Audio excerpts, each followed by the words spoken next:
Vocês sabem por que a pedra de Itaberaba nunca está sozinha? E do vaqueiro que até hoje vaga pelo monte? Você conhece a história de Mãezinha, curandeira do povoado? Ah, meus filhos, Itaberaba é um baú de encantos.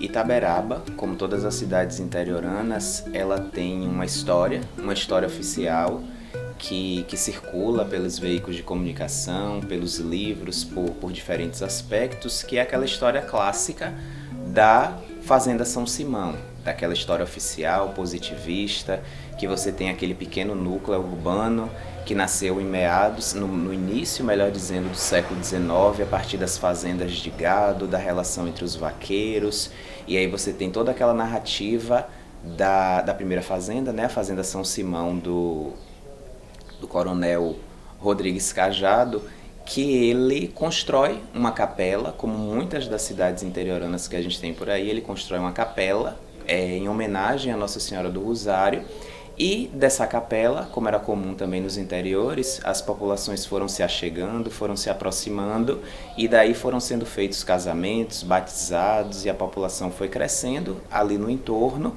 até chegar o tamanho da cidade que a gente tem hoje.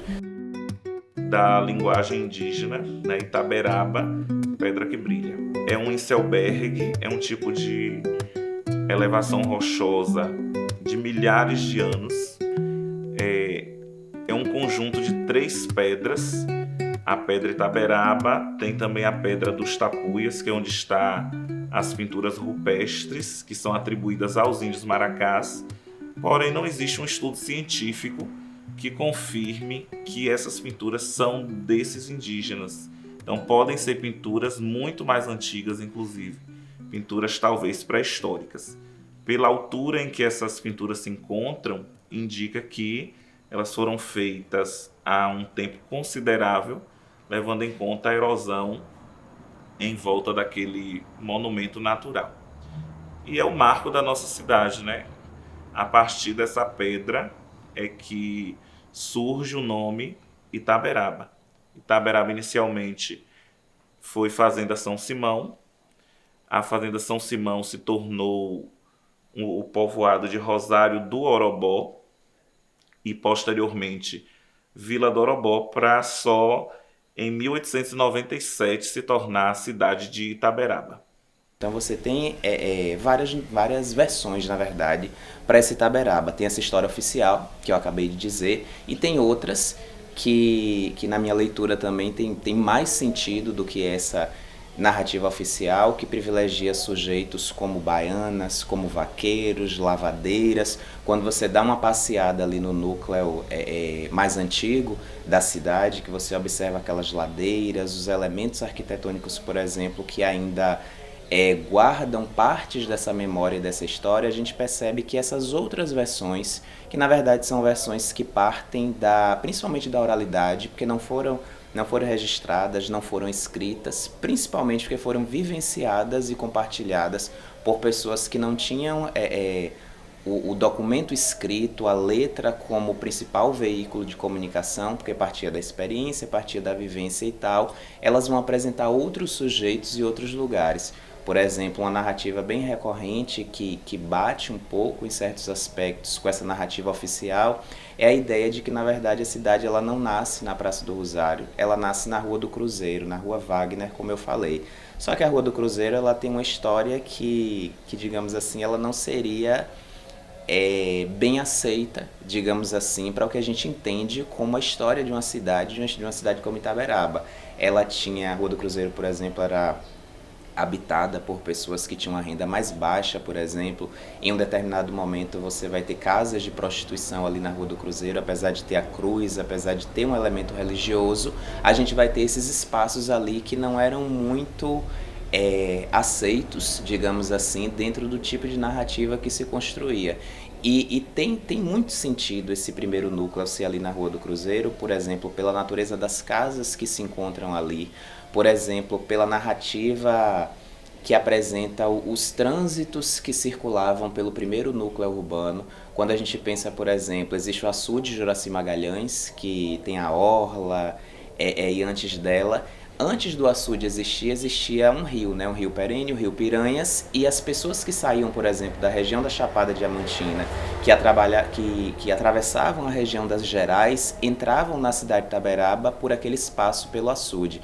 E a Rua do Cruzeiro, ela fica justamente nesse entremeio, né? Do núcleo, desse núcleo mais antigo, da capela, da fazenda, inclusive fornece sentido também para esses espaços, mas que é uma narrativa que destoa completamente do que se entende de Gênesis e de Itaberaba, por exemplo, que não privilegia o capitão, não privilegia a fazenda, não privilegia a Capela do Rosário, mas vai mostrar que outros sujeitos também participaram com grande importância daquele núcleo ali. Itaberaba é uma cidade carregada de cultura, de histórias, de memórias, e essas memórias precisam ser preservadas. A história do vaqueiro, a gente não sabe se é mentira, não sabe se é verdade, mas era contada e recontada e acabou se tornando uma verdade do nosso município. Então, histórias como essa enriquecem a nossa cultura, a nossa cidade, a nossa trajetória. Itaberaba está completando quase 150 anos, né? 148 anos de história. E nesses 148 anos, muitas histórias foram construídas para valorizar, para enriquecer e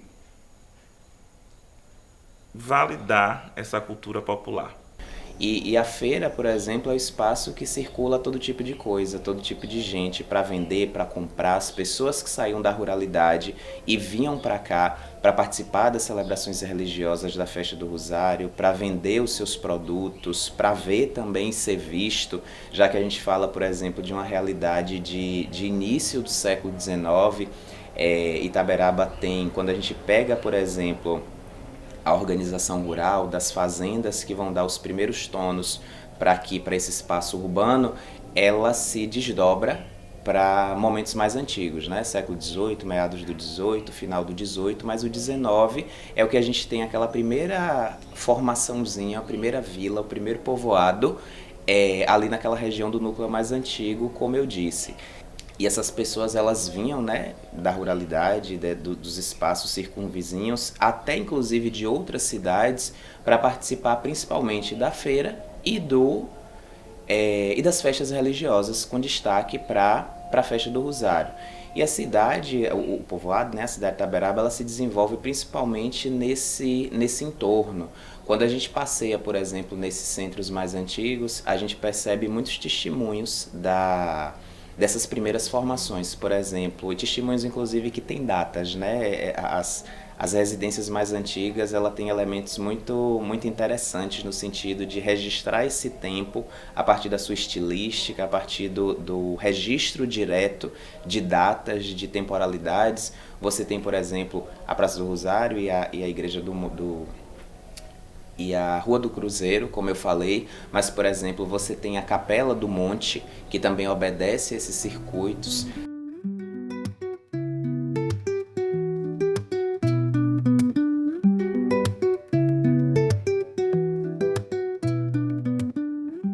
Falar do Monte Bom Jesus é revisitar as memórias da minha infância. Eu fui criado pela minha avó, que morava naquele bairro, e cresci ouvindo as histórias que o povo contava sobre aquele monumento histórico. A lenda do vaqueiro, a história do velho Antero, que era um homem que se transformava em lobisomem, que se refugiou naquele lugar. Também tinha a história do corpo seco, que ficava escondido ali atrás do altar do Monte Bom Jesus. Não sei se verdade, não sei se mentira. É uma igreja datada do século XIX, há registro de que ela teria sido construída ali nos idos de 1800 e alguma coisa, e que guarda uma série de mistérios, assim como tantos lugares de Itaberaba. Se você pensar a importância, por exemplo, do aguadeiro, que carregava água, ia lá, buscava água, abastecia as casas num trabalho diário, e não só pela figura do aguadeiro, mas quando você pensa as sociabilidades, a natureza das relações que se estabelecia com esses sujeitos que batiam de casa em casa para fazer esse abastecimento de água, a gente pensa em outras narrativas que muitas vezes nem tocam, nem se aproximam das narrativas que se cristalizavam na cidade. A mesma coisa para a energia elétrica. Quando a água chega primeiro, né? A energia elétrica chega um tempinho depois, todas elas em meados do século XX. E quando você pensa, por exemplo, a cidade cheia de... A cidade não, povoado, a vila, cheia de lampiões acesos por querosene. Inclusive tinha um profissional, um sujeito específico para acender esses querosenes, esses lampiões a querosene em um determinado momento do dia, no final da tarde, né? A boca da noite, como o pessoal costumava dizer, que hoje já não se usa mais esse termo. E depois às 10 horas, por exemplo, isso tudo era desligado e a cidade, o espaço urbano ficava no escuro completo, e aí abre margem para toda aquela questão imaginário, fantasiosa, digamos assim, entre muitas aspas, de lobisomens, de figuras fantásticas, e aí nascem as lendas, as superstições, os sortilégios, toda aquela dimensão da mística mágico-religiosa que tem muito por aí, que circula muito pela oralidade das pessoas. A gente começa, repito, a enxergar uma outra Itaberaba que não é só esse núcleo urbano que a gente tem hoje, dotado de tantos elementos de urbanidade para ser um tanto redundante, mas que muitas vezes esquece da sua identidade. Uma das histórias contadas pelo povo de Itaberaba é a história do julgamento de Nossa Senhora. Dizem que um homem, no ato de desespero, teria se refugiado na pedra Itaberaba e não conseguiu descer. E ele prometeu a Nossa Senhora do Rosário que se ele descesse com vida, as terras que ele avistasse seriam da santa em contrapartida. O homem desceu e a promessa ele cumpriu, deu as terras a Nossa Senhora. Dizem que os herdeiros deste homem começaram uma disputa para reaver essas terras e teriam levado a santa à cadeira de réus para julgamento. E uma pessoa da cidade não permitiu que a imagem de Nossa Senhora fosse julgada e se sentou no lugar dessa imagem. Quase ninguém ouviu falar da Casa de Pedra, e a Casa de Pedra é um dos pontos assim centrais nos trânsitos que se processavam entre a Chapada Diamantina, a região das Gerais, e o centro, o núcleo mais antigo ali, envolvendo Rua do Cruzeiro e a Igreja do Rosário. A Casa de Pedra, para quem não conhece, é uma formação rochosa, natural, que se aproxima muito de um dolmen, e ela fica no circuito das águas de outros espaços antigos também, mas que são mais conhecidos. Por exemplo, antes da gente chegar aqui no açude, no Juraci Magalhães, a gente tem a região do Roncador, e depois do Roncador é a Casa de Pedra. Quando tinha as trovoadas aqui na região, essas águas desciam por aquela região e aí arrastavam as pedras, formavam lagoas e tal, até desembocar no açude de Juraci Magalhães. E a Casa de Pedra é um lugar bem interessante, porque o pessoal parava ali para descansar, para pernoitar, e diante das dinâmicas urbanas que a gente tem hoje, isso já não pertence mais ao circuito da cidade, a ponto das pessoas esquecerem as suas próprias histórias, as suas próprias memórias, nesse sentido de valorização, de identidade, de pertencimento, e por aí vai. E olha, eu nem contei sobre os grandes artistas filhos da terra. Quem sabe de uma próxima vez